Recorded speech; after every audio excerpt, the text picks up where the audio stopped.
when Pete Hegseth said that a conventional weapon shield to their nuclear bomb, when he used this terminology is what he used, and why Iran was attacked.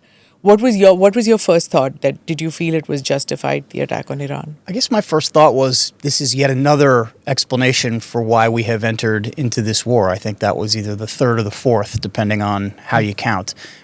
People forget at this point, but the reason we even are contemplating military action is because President Trump, during the demonstrations that started around the turn of the new year in Iran, came out and said, look, if Iran kills a bunch of demonstrators, we're going to intervene to defend them, and urge them to seize their state institutions, and said help is on the way.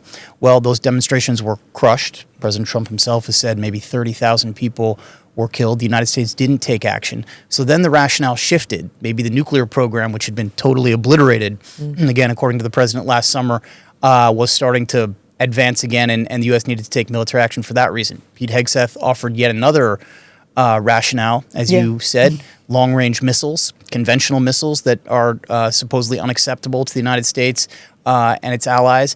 And then looming in the back was always this idea of regime change, which I think has been a goal of the government of Israel for quite some time, and of some in the United States. So which is the actual explanation? It's very hard to know. A bit like the cluster missiles which are being used. So a whole bunch of excuses or reasons for this attack. Who's running it? Is it Bibi Netanyahu or President Trump? No, look, the United States is the senior partner in this relationship, but they have been urged, persuaded, and ultimately convinced to do this in conjunction with Israel. And so this is now very much a joint venture.